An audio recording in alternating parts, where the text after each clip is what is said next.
నిద్రపోవడానికి ప్రభా మీ వాగ్దానాలు నాయన జ్ఞాపకం చేసుకోండి. నా ప్రభా నాయన మీ ప్రజలు మీరు నడిపించండి, త్వరగా నడిపించండి అయ్యా. మీకు వందనాలు చెల్లించుకుంటున్నాను. వచ్చిన వారిని బట్టి మీకు వందనాలు. నా ప్రభా జ్ఞాపకం చేసుకోండి. మరి కరెంటు మైక్ ప్రభా మీ ఆధీనంలో ఉంచుకోండి. ఎలాంటి కొత్త లేకుండా నా ప్రభా ఎలాంటి ట్రబుల్ రాకుండా సహాయం చేయమని సన్నిధిలో మొదలుపెట్టి కొనుకు కలిగి ప్రభా నాయన మేమందరం కూడా ప్రభా మీ ఆధీనం కింద ఉండటానికి మీ అధికారం కింద మేము ఉండి మీ వాక్యం విని మేలు పొందటానికి సహాయం చేయమని మీ దయగలిగిన హస్తాలు సమర్పించుకుంటూ యేసయ్య పరిశుద్ధమైన నామంలో ప్రార్థించడం వేడుకుంటున్నాను తండ్రి. మాకెంతో సహాయం చేస్తున్నారు. మరి దాన్ని మా మధ్యకి దాన్ని మేము రాష్ట్రాలను మరి ఆయన తీసుకుని వచ్చి మీరు అభిషేకించి ప్రభా ఆయన జీవిత సాక్షులు ప్రభా ఎంత సేవకు ఇచ్చినారు, ఎట్లా చిన్నప్పుడు తండ్రి మరి ఆమె జీవితంలో ప్రభా మీరు ఎట్లా వాగ్దానాలు నెరవేర్చినారు. వాటి విషయంలో అన్ని విషయాలు ప్రభా యొక్క దైవదాసరాన్ని నడిపించినారు. ప్రభా మరి ఆయన ఆ యొక్క సమయం ఎంతో దుర్భేమైన సమయంలో ప్రభా మేము చేసినారు. అది మరి ఆయన ఆ యొక్క సాక్ష్యాన్ని వినమే నా తండ్రి మరి మీ యొక్క దాసరాలని ఆ యొక్క మంచి లక్షణాలు ప్రభా ఏదైతే మీరు ఆమెకు నేర్పించినారో, ఏదైతే ఆమెకు మీరు నడిపించినారో దాన్ని మేము విన్నాం ప్రభా. మరి మధ్యలో నేర్పించిన వాక్యంలో మేము విన్నాం. దాన్ని మేము మా హృదయంలో ప్రభా భద్రం చేసుకుని దాన్ని మాకు అటువంటి సమస్యలు వచ్చినప్పుడు దాన్ని అన్వయించుకోవడానికి మాకు కృపను అనుగ్రహించమని ప్రార్థిస్తున్నాము. దేవా మరి ఈ సమయం కొరకు ప్రత్యేక వేడుకుంటున్నాము. మరి నీ యొక్క దయదాసం ప్రభువా శిలో చాటును మరుగుపరచండి దేవా. మీ యొక్క పరిశుద్ధాత్మతో నింపండి ప్రభువా. ఇది నాలో ప్రభువా అయినా మాకు వాక్యం అవసరం. మాకు మా బిడ్డలు ప్రభువా మాకు కుటుంబాలకు దేవా వాక్యం అవసరమని మీ సన్నిధిలో మేము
చదువుదాం. నేను వెళ్ళి మీకు స్థలం సిద్ధపరచలేదా?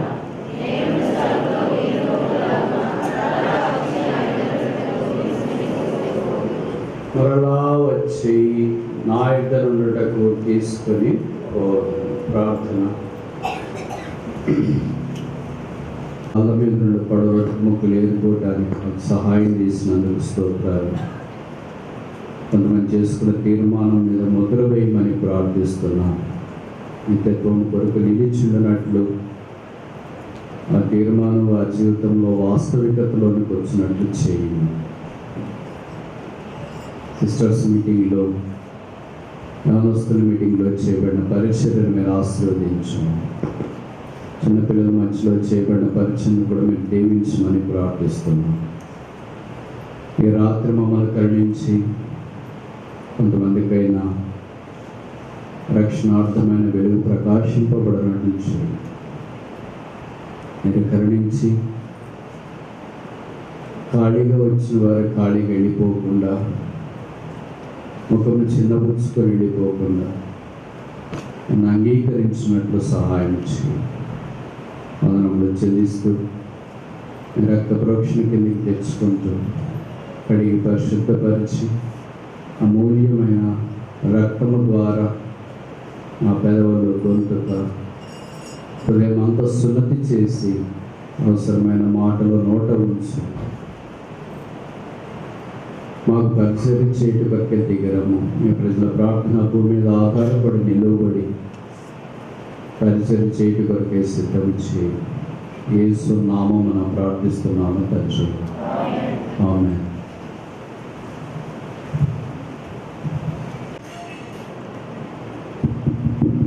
మిక్సర్ పెట్టుకున్నావా?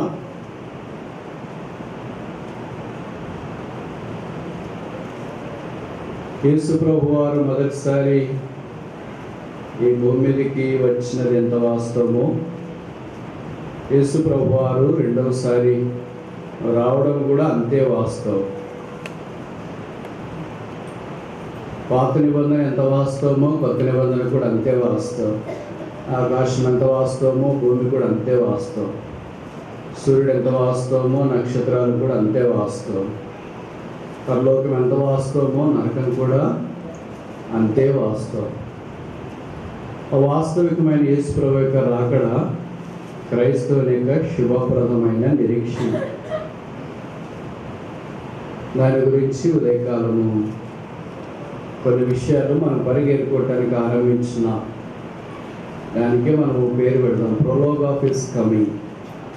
ఆయన రాకడ గురించిన సంగతులు లేదా ముందు మాట. ఇప్పుడు రెండవది the prophecies of his coming. ఆయన రాకడ గురించిన ప్రవచనాలు. ఉచితమైతే ఈరోజు రేపు కూడా ఇదే మాటల గురించి కొన్ని సంగతులు మనం నేర్చుకోవటానికి కొంటున్నాం.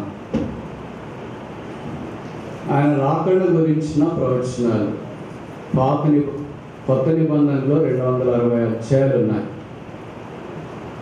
318 ఆయన రాకడ గురించి తెలియజేసే వచనాలు ఉన్నాయి. కొత్త నిబంధనలో 260 అధ్యాయాలు ఉన్నాయి. 316 వచనాలు ఆయన రాకడను గురించి తెలియజేసే విషయాలు మనం చూడవచ్చు. దాంట్లో ఒకటి, నేను మరలా వచ్చి, ఈ మాట మీరు ఆలోచించి, మరలా వచ్చుట. ఇంతకు ముందు ఒకసారి వచ్చినాడు, ఆయన ఇంకోసారి రాబోతున్నాడు. అప్పుడు గొర్రెపిల్లగా వచ్చినాడు.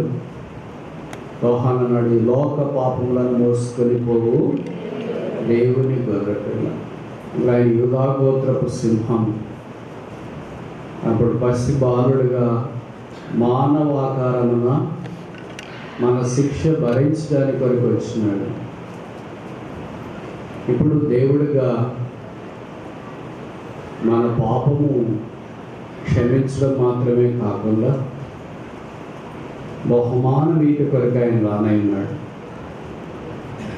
ఇంతకుముందు ఆయన భూమి మీద చనిపోవటానికి వచ్చినాడు. ఇప్పుడు ఆయన కొరకై చనిపోయి లేదా తమ కొరకై చనిపోయి ఆయన కొరకై జీవించు వారిని లేవనెత్తడానికి నేను రాబోతున్నాడు. మొదటి రాకడ పుట్టుక మనకెంత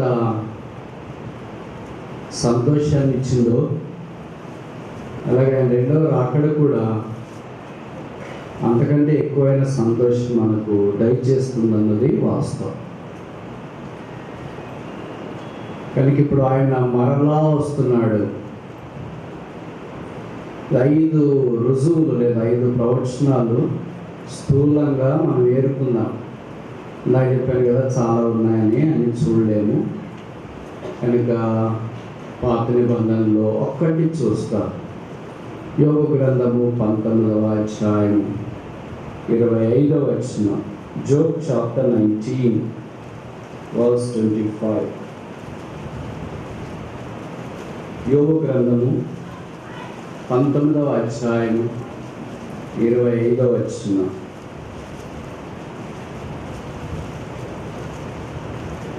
Job chapter 19 verse 25. అయితే నా విమోచకుడు సజీవుడనియు తర్వాత ఆయన భూమి మీద నిలుచుననియు నిలుచును. This is the prophecy of his second coming. ఆయన రెండవ రాకడ గురించిన ప్రవచన. నిర్వహిస్తారా యోగు దినాల్లో? ఇంకా ధర్మశాస్త్రం కూడా లేదండి. బైబిల్ పండితులు అంటారు అబ్రహాం కంటే ముందే యోగు ఉన్నాడని. మనకేమో తెలియదు, కానీ ఒకవేళ అదే వాస్తవం అయితే అప్పుడు ధర్మశాస్త్రం కూడా లేదు. కానీ ఆయనకి ఎంత దూరదృష్టి ఉందంటే, మై రిడీమర్ లివెత్, నా విమోచకుడు సజీవుడు, ఆయన భూమి మీద తిరిగి నిలుచును. ఎంత దూరదృష్టితో వాళ్ళు చూచారు. ఈ దినాల్లో మనకి చెప్తున్నా అర్థం కాదు, వాక్యం ఇక్కడ చెప్తున్నా అర్థం కాదు, టీవీలో చెప్తున్నా అర్థం కాదు, యూట్యూబ్లో చూసినా అర్థం కాదు, మెసేజ్లు వచ్చినా అర్థం కాదు, ఎక్కడ చెప్తున్నా అర్థం కాదు. కానీ వారికి దైవికమైన దృష్టి ద్వారా చాలా దూరంగా వాళ్ళు చూస్తున్నారు. 8 ఏళ్ల క్రితం నేను నెల్లూరు సీఎంకి వస్తానని 8 రోజుల క్రితం తెలిసింది. మహా అంటే 1 నెల లేదా 2 నెలలు అనుకో. యాన్యువల్స్ వస్తున్నాం కనుక యాన్యువల్ చేసినారు. దాన్ని పాంప్లెట్ అంటాం. ఇప్పుడు నేను చెప్పాను అనుకోండి, నేను నెక్స్ట్ ఇయర్ ఇదే డేట్లో ఇక్కడ వస్తాను, ఇప్పుడే హ్యాండిల్ చేసి డిస్ట్రిబ్యూట్ చేయండి అంటే చేస్తారా? సీఎం వాళ్ళు చేస్తారా చేయరా? చెప్పండి. చేయరు. Very good. ఎందుకు చేయరు? చాలా కారణాలు ఉన్నాయి. మొదటి కారణం ఏంటంటే, వచ్చే సంవత్సరానికి పరిస్థితి ఎట్లుంటుందో మనకు తెలియదు. రెండవది, అప్పటికంత ఆరోగ్యంగా ఉండే పరిస్థితులన్నీ అనుకూలంగా ఉండాలి. కావాలి చేయాలని అనుకుంటే దగ్గరికి వచ్చిన తర్వాత చూస్తాంలేండి, మార్చిలో 1 నెల అంటే నేను వచ్చేదాని గురించి 1 నెలకు ముందు తెలియవచ్చు. అది భవిష్య నాకు మీకు అంత అనుకోండి. మనలో మాట పాంప్లెట్ వేసినారు, అది మనలో మాట. యేసు ప్రభు వారు వచ్చే సందర్భాన్ని గురించి దాదాపు 5,000-6,000 సంవత్సరాల క్రితమే యోగు రాశాడు. నా విమోచకుడు సజీవుడు అంటే ఆయన తిరిగి లేచేది రాసినాడు. సమాధిలో నుండి లేస్తాడని సువార్తికులు చెప్పకమునిపే, దావీదు చెప్పకమునిపే చూసిన వాడు కూడా ఆయన ఎక్కడున్నాడు అని కేకలేస్తుంటే యోగు ఏం రాసినంటే ఈ సలాయ్ సజీవుడు అని రాసినాడు. అంటే ఉదాహరణకి పాత నిబంధనలోని ఇవన్నీ యేసు ప్రభుని గురించిన ప్రవచనాలు. నేను వస్తానని మొదలు తెలిస్తే 1-2 నెలలకు వేసేది ఏమంటారంటే పాంప్లెట్ అంటారు. యేసు ప్రభు వస్తాడని తెలిసి కొన్ని వేల సంవత్సరాల క్రితం రాసేదాన్ని ఏమంటారంటే ప్రాఫెసీ అంటారు. ప్రాఫెసీకి పాంప్లెట్కి ఉన్న డిఫరెన్స్ ఏంటంటే, పాంప్లెట్ నిర్ధారణ అయిన తర్వాత బయటకు వస్తుంది. ప్రాఫెసీ అలా కాదు. ఏమి ఛాయలు ఎక్కడ ఏమి కనపడనప్పుడే ప్రవచనం అనేది కలుగుతుంది. మీరు ఊహించండి, ఈ పాత నిబంధనలో వీళ్ళంతా యోగు కూడా ఒక పెద్ద ఫ్లెక్సీ తయారు చేసినాడు, దావీదు పెద్ద బిల్ బోర్డ్ తయారు చేసినాడు, యెషయా పెద్ద కటౌట్ తయారు చేసినాడు. తయారు చేసి ఆ కటౌట్ల దగ్గర అంతా క్యాప్షన్స్ రాసినాడు. యోగు చేసిన కటౌట్ దగ్గర ఏం రాసినాడు, ఫ్లెక్సీ దగ్గర ఏం రాసినాడంటే, నా విమోచక సజీవుడు ఆయన భూమి మీద తిరిగి నిలుస్తున్నాం. ఇది 5,000 సంవత్సరాల క్రితం రాసి నేషనల్ హైవే దగ్గర, రేడియో స్టేషన్ దగ్గర, తర్వాత ఇంకేంటి రైల్వే స్టేషన్ దగ్గర, ఎయిర్పోర్ట్ దగ్గర అంతా ఎరెక్ట్ చేసినారు, అంటే నిలువ పెట్టినారు. అలాగే యెషయా కూడా పెద్దగా రాసినాడు. యెషయా 53వ అధ్యాయం అనుకోండి, ఆయన చనిపోయేది గురించి, ప్రభువారు తిరిగి వచ్చి దాని గురించి. ఇలా ప్రతి ఒక్కరు ఏం చేసినారంటే ప్రవచనాలు రాసి కటౌట్లు పెట్టినారు. కటౌట్లు అప్పుడు వెళ్తున్నాం, రోజు చదివేది బైబిల్ చదివినప్పుడు చదువుతున్నాము, కానీ కటౌట్లు చూడలే, ఫ్లెక్సీలు చూడలే, డిజిటల్ డిస్ప్లేలు చూడు మనకు అవి కనిపించు, ఎందుకంటే గుడ్డివాళ్ళం కదా, చదువుతున్నట్లే ఉంటాము కానీ మనకేం కనిపించదు. వాళ్ళు అప్పుడు ఎలిగెంట్ చెప్పినారు, ఒకవేళ రాకపోతే ఎంత ప్రవచనం ఖచ్చితంగా ఉంటుందంటే చూడండి, జకర్యా 9:9 ఆయన ప్రవచించినాడు, సియోను కుమారి నీ రాజు సాత్వికుడు, దీనుడు, నీతిపరుడై గాడిద పిల్లలను ఎక్కి వచ్చును. అది ఎప్పుడు దాదాపు 3,000 సంవత్సరాల క్రితం అనుకోండి. ఇప్పుడు నేనే రేపు చెప్పినాను అనుకో, రేపు నేను సాయంకాలం వచ్చేటప్పుడు కారులో వస్తాను అని, మామూలే కదా కార్లో వస్తాడు అనేది.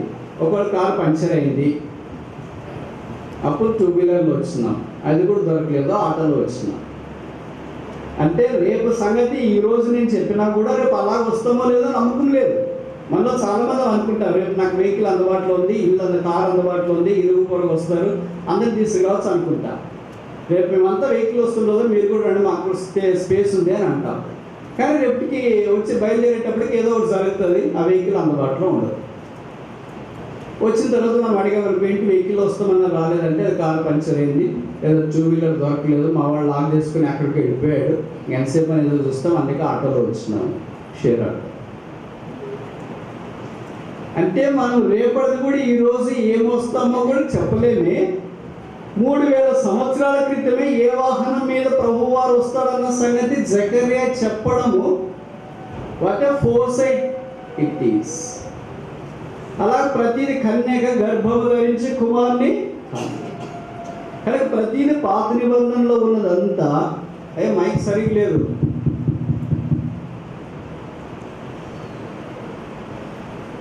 పాత నిబంధనలో ఉన్నదంతా యేసుప్రభు యొక్క మొదటి రాకడ, రెండవ రాకడ గురించి మనకు చాలా ఖచ్చితంగా చూపిస్తుంది. అదే ప్రాఫెసీ. ఆవిడకి వచ్చి ఆ బిల్ బోర్డ్ దగ్గర చూసినప్పుడు అనిపిస్తుంది, మనం ఇంత చదువుతున్నాం, మనకు అర్థం కావట్లేదు ఏంటి, వాళ్ళకి అర్థమైంది. అర్థం కావడం మాత్రమే కదా, ఆ ప్రకారం వాళ్ళు జీవించడం మాత్రమే కదా, మనలాంటి వాళ్ళకి ఏం చేస్తున్నారు, ప్రోత్సాహం ఇస్తున్నారు, ధైర్యపరుస్తున్నారు, ఇంకో మాటలు చెప్పాలంటే హెచ్చరిక చేస్తున్నారు. మొదటిది ఏంటంటే ప్రాఫెసీ ఆఫ్ హిస్ కమింగ్, ఆయన రాకడ గురించిన ప్రవచనాలు. దాంట్లో witness of the old testament, పాత నిబంధనలోని సాక్ష్యం, అదే ఇప్పుడు యోగు 19:25 మనం చూసాం. రెండోది కొత్త నిబంధనలో ఒకటి చూస్తాం. ప్రకటన మొదటి అధ్యాయం 7వ వచనం. ప్రకటన 1:7. Revelation chapter 1 verse 7. ప్రకటన 1:7. ఇదిగో ఆయన మేఘారూఢుడై వచ్చున్నాడు, ప్రతి నేత్రం ఆయన్ని చూచును, ఆయన పొడిచిన వారు ఆయన మేఘారూఢుడై వచ్చుచున్నాడు. ఇదిగో నేను వచ్చుచున్నాను, త్వరగా వచ్చుచున్నాను. Glorious songs. కనుక ఆయన రాబోతున్నాడు. ఇది కొత్త నిబంధనలోన దాదాపు ప్రకటన గ్రంథంలోనే ఈ మాట 7 సార్లు కనిపిస్తుంది.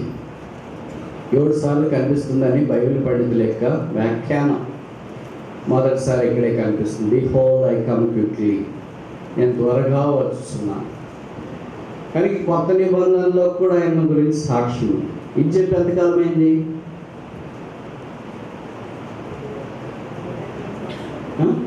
దాదాపు 2000 సంవత్సరాలే. ఇక 2000 సంవత్సరాలకు పూర్వమే ఆయన త్వరగా వచ్చి దాని గురించి మన కొరకై దేవుని వాక్యంలో ప్రవచనంగా కనిపిస్తుంది. ఇక మూడవది ఏంటి?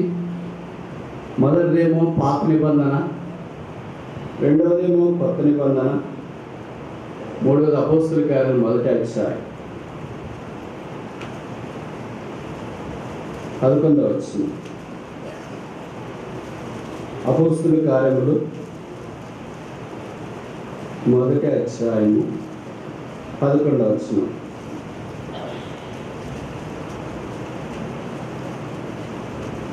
Acts of the Apostles chapter 1 verse 11.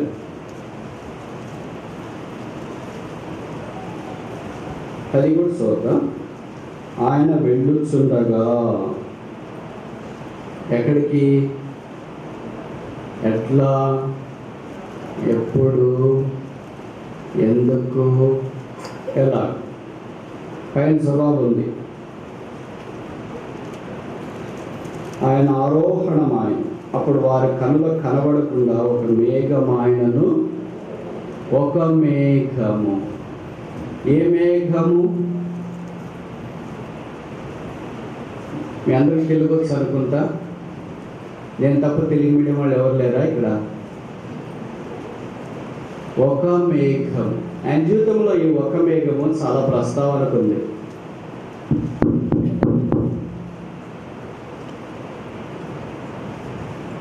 ఒక మేఘం. ఆయన బాప్తిసం తీసుకొని బయటకు వచ్చినప్పుడు మేఘములో నుండి స్వరం, లేదా ఆకాశం నుండి. అది అక్కడ ప్రాబ్లం, ఇక్కడ కాదు.